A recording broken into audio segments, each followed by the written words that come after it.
Hello दोस्तों, मैं हूं फोकस बंदा। आज आपको सुनाने जा रहा हूं दो बहनों की स्टोरी, सीमा और दिया, जो 7 साल बाद अपने दादा दादी के घर जाती हैं।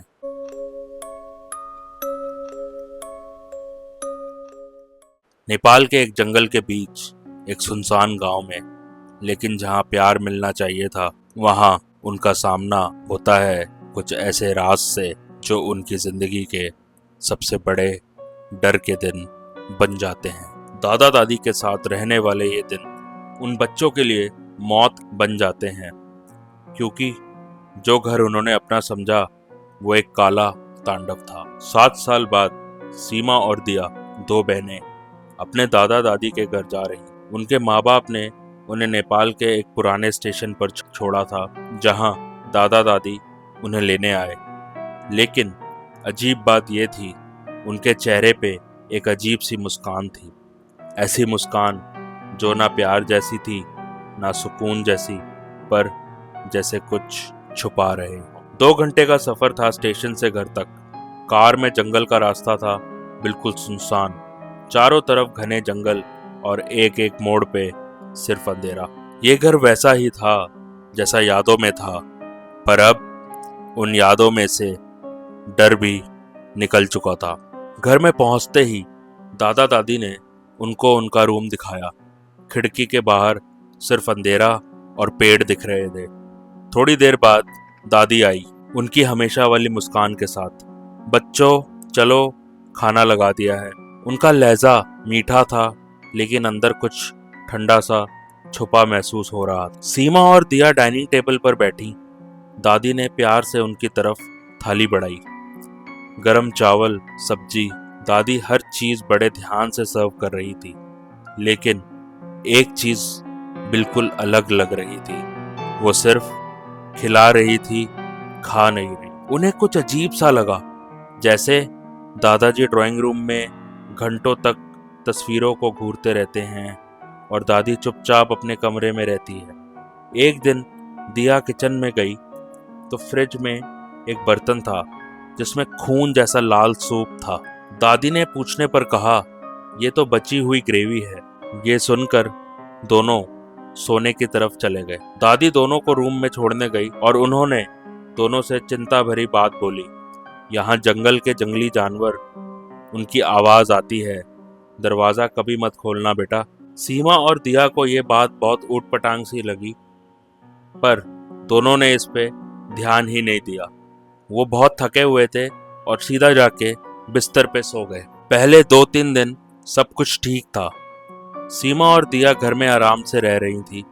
दादा दादी रोज सुबह कहकर निकल जाते थे, थोड़ा काम है, शाम तक लौट आएंगे, और वाकई शाम को वापस आ भी जाते थे। लेकिन तीसरे दिन से कुछ बदलने लगा। दादा दादी के चेहरे पे वही मुस्कान पुरानी वाली थी, लेकिन आंखों में कुछ और था, जैसे वो अंदर से खाली हो जा रहे हो। उनकी हरकतें धीरे धीरे अजीब होने लगी। कभी चुप रहना, कभी बिना वजह दिया को घूरते रहना, और सबसे अजीब, उनका बिना आवाज के कमरे में घुसना और घंटों तक वापस न आना। उस दिन से घर में एक अनजानी ठंडक सी और सन्नाटा सा छा गया। सीमा और दिया ने पहली बार महसूस किया, शायद ये जगह उतनी सिंपल नहीं जितनी दिख रही थी। एक रात सीमा की आंख खुली। उसने ड्राइंग रूम में कुछ मूवमेंट देखी। जैसे ही दरवाजा खोला, उसकी रात की नींद छिन गई। दादी अकेली ड्राइंग रूम में बैठी हुई थी। उनका चेहरा बिल्कुल सफेद था, आंखें सीधा सीमा पे, और जमीन पे कुछ काला जैसा छलक रहा था। जाओ बेटा, रूम में जाओ। दादी की आवाज किसी इंसान की नहीं थी। सीमा बिना कुछ बोले चुपचाप अपने कमरे में चली गई। उसके चेहरे पर कोई शब्द ही नहीं था जैसे, लेकिन आंखों में एक साफ साफ डर उठ रहा था, जो उसने दिया से भी छुपा लिया। रूम का दरवाजा बंद करके वो बेड पर बैठ गई, लेकिन नींद उस रात उसे कोसों दूर थी। उसकी आंखों के सामने बार बार वही तस्वीर घूम रही थी, दादी का सफेद पड़ चुका चेहरा, उनकी आंखों से जैसे अंदर तक देख सकते हो। और वो ड्राइंग रूम का सन्नाटा जिसमें सिर्फ एक सांस चल रही थी, वो भी इंसान जैसी नहीं थी। पंखे की हल्की आवाज, जंगल से आती हुई रात के कीड़ों की चीखें और हर थोड़ी देर में खर खर जैसी आवाज जो जाने अनजाने से कहीं ना कहीं से आ रही थी। सीमा सिर्फ लेटी रही, आंखें खुली थी, पर उस रात उसके अंदर कुछ टूट चुका था। ये सब क्या है? उसके दिमाग में सवाल घूम रहे थे, पर जवाब किसी ने नहीं दिया। अगली सुबह दिया चाय लेने किचन में जा रही थी, तभी उसका ध्यान वरांडे के कोने में पड़ने वाले एक पुराने स्टोर रूम की तरफ गया। दरवाजा आधा खुला हुआ था और अंदर बिल्कुल अंधेरा। लेकिन सब अजीब बात तो ये है, अंदर किसी छोटी सी परछाई ने हिलने की कोशिश की थी, बिल्कुल एक बच्चे जैसे। उसका दिल एक पल के लिए रुक गया। उसने बोला, सीमा। उसने धीरे से पुकारा, कोई जवाब ही नहीं आया। धीरे से दरवाजा खोलकर अंदर झांका, लेकिन अंदर कोई नहीं था, सिर्फ धूल, पुराने बर्तन और एक टूटी हुई घड़ी की टिक टिक हो रही थी। दिया ने थोड़ा और अंदर तक देखा। एक कोने में जैसे किसी ने हाथ से जमीन पे छिलका बनाया हो, और या फिर कोई उसके ऊपर क्रॉल करके गया हो। डरते डरते दिया वापस सीमा के पास गई और सब कुछ बताया। सीमा ने तुरंत कल रात का अपना एक्सपीरियंस उससे शेयर किया। दादी का चेहरा, ड्राइंग रूम की वो ठंडी हवा और वो जाओ बेटा रूम में जाओ वाली आवाज जो अभी भी उसके कान में गूंज रही थी। दोनों बहन अब समझ चुकी थी, ये सिर्फ एक अजनबी घर नहीं, एक डर का मकान है। फिर सीमा ने धीरे से कहा, एक जगह है जहां हम कभी नहीं गए, दादा दादी का कमरा। हर बार वो बंद रहता है, शायद वहीं पे कुछ छुपा हुआ है। दिया ने हाँ में सर हिलाया। दोनों ने एक दूसरे का हाथ थामा। उनकी आंखों में डर था, लेकिन उससे भी ज्यादा सच जानने की जरूरत। आज रात जब वो सो जाए, हम उनका कमरा देखेंगे। उस वक्त उन्हें नहीं पता था वो कमरा उन जवाबों से ज्यादा कब्रों के नजदीक ले जाएगा। रूम में जाते ही गंदी बदबू, मक्खियां और अंधेरा, और फिर एक कोने में दोनों की असली लाश मिलती है, सड़ी हुई, पीली पड़ी हुई, आंखें खुली हुई थी। सीमा ठरठरा गई। तो जिनके साथ हम 3 दिन से रह रहे हैं वो कौन है? उसी कमरे में एक और दरवाजा था, जहां अंदर काला जादू का सामान, शैतान की तस्वीरें और एक पतीला था जिसमें कुछ काला सा दाल रखा हुआ था। दोनों समझ गई, उनके दादा दादी अब इंसान नहीं, शैतान बन चुके हैं। रात का वक्त हो चुका था। हर दिन की तरह दादा दादी ने बस एक मुस्कुराहट के साथ गुड नाइट कहा और अपने कमरे में चले गए। लेकिन उस रात उनकी मुस्कुराहट कुछ ज्यादा थी, जैसे अंदर से वो बहुत खुश हो या जैसे कुछ बड़ा होने वाला हो। सीमा और दिया बेड पर लेटी होती हैं, लेकिन नींद दोनों को नहीं आ रही थी। दिल तेज से धड़क रहा था। दोनों के बीच सिर्फ एक लैंप की हल्की रोशनी और बाहर जंगल से आती हुई भयानक सी चीख, जो इंसान की नहीं, किसी जानवर की थी। तभी एक आवाज आई। ऐसा लगा जैसे किसी की हड्डी टूटी हो। सीमा ने दिया की तरफ देखा। क्या तुमने भी सुनी? दिया सिर हिलाकर उठी। दोनों ने दरवाजे धीरे से खोला और हॉलवे की तरफ देखा। वो आवाज ड्राइंग रूम से आ रही थी। दोनों चुपचाप नंगे पांव, धड़कते दिल के साथ हॉलवे में बढ़ने लगे। अंधेरा इतना गहरा था कि सांस भी रुकने लगी थी। और जब वो ड्राइंग रूम के पास पहुंची तो जो देखा, उनके पैरों तले जमीन ही खिंच गई। दादा और दादी अब इंसानी रूप में नहीं थे। उनके हाथ और पैर छोटे से बड़े हो गए, नाखून जानवरों जैसे और मुंह से लाल मीट के टुकड़े लटक रहे थे। जमीन पर एक बड़ा पतीला था, उसमें लहू और एक इंसानी हड्डियों जैसी चीजें पड़ी हुई थी। दादी ने अपना मुंह उस पतीले में डाल रखा था और खींच खींच के कुछ पी रही थी, जैसे खून ही उनकी भूख हो।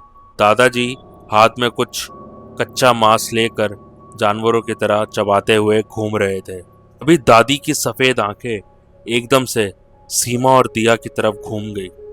एक पल के लिए साइलेंस हो गया और फिर दादी आवाज में गूंजी, चीख निकालते हुए, वो मिल गए हमारे बच्चे।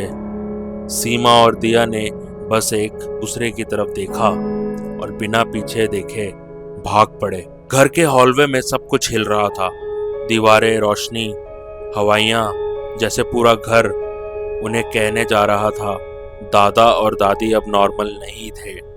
वो छुप छुप कर, दीवार से चिपक कर, छत से लटक कर उनका पीछा कर रहे थे। हमारे बच्चे छिन गए, अब कोई बच्चा नहीं रहेगा, दादा की आवाज पूरे घर में गूंज रही थी। दोनों बहनें बचने के लिए अंधेरे जंगल में बिना पीछे देखे भाग रही थी। पेड़ों की शाखाएं उनके कपड़ों से टकरा रही थी, मिट्टी और पत्थरों से उनके पैरों से खून निकल गया था, लेकिन उन्होंने रुकना तो सोचा ही नहीं। पीछे से चीखों की एक भयानक गूंज उनका पीछा कर रही थी।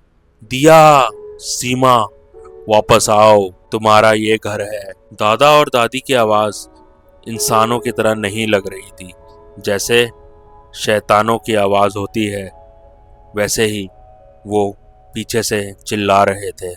सीमा का हाथ दिया के हाथ से फिसल रहा था, पर उसने मजबूती से पकड़ लिया। दिया, रुकना मत, बस भागते रहो। हवा तेज हो चुकी थी, पत्तों की सरसराहट भी अब उन्हें आवाजों के साथ आ रही थी। और तभी जंगल का एक मोड़ आया, एक रोशनी झलकी। उनकी आंखों के सामने एक पुराना वीरान सा मंदिर था, सफेद पत्थर से बना, जिसमें एक हल्की सी दिया की रोशनी छलक रही थी। सीमा ने जोर से कहा, मंदिर, दिया, मंदिर। दोनों बिना सोचे समझे उस मंदिर की तरफ भाग पड़े। मंदिर के गेट तक पहुंचते ही एक अजीब सी शांति छा गई, जैसे किसी ने उनके आसपास एक रक्षा का घेरा खींच दिया हो। और तभी मंदिर के अंदर से एक पंडित जी निकले। उन्होंने तुरंत कहा, अंदर आओ बेटा, जल्दी, ये जगह उन सायों से अलग है, उनका यहाँ से कोई वास्ता नहीं। दोनों बहनें मंदिर के छोटे कमरे में जाकर बैठी। पहली बार उन्हें लगा वो जिंदा बच जाएंगी। तभी वो पंडित सारे गांव वालों को वहां बुला लेता है। उन्होंने बताया, वो दोनों, प्रकाश और कमला, एक माँ बाप थे। उनका बेटा टेरेस से गिर गया था, उसके बाद वो पागल हो गए और काला जादू सीख लिया।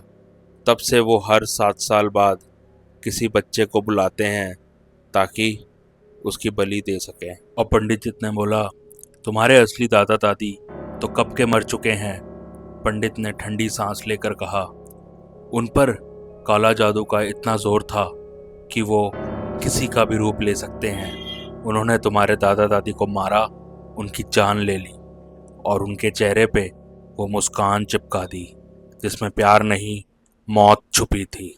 तुम्हारे सामने जो थे वो तुम्हारे दादा दादी नहीं, बल्कि 2 शैतानी साए थे, जिनके अंदर सिर्फ एक भूख थी, बचपन की बलि। सीमा और दिया हॉस्पिटल में हैं, माँ बाप वापस आ चुके हैं, लेकिन सीमा अभी भी चुप रहती है, एक ही बात बार बार कहती है।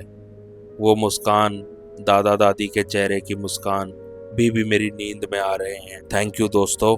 अगर आपको ये कहानी पसंद आई हो सो प्लीज़ लाइक, शेयर और सब्सक्राइब ज़रूर करें फोकस बंदा हॉन्टिंग्स को, जहां मिलती है ऐसी कहानियां जो कहीं ना कहीं किसी ने जानी है। और हाँ, अगर आपने भी कभी कोई अजीब या डरावना एक्सपीरियंस फील किया तो उसे कमेंट सेक्शन में ज़रूर बताएं, शायद अगला किस्सा आपका हो।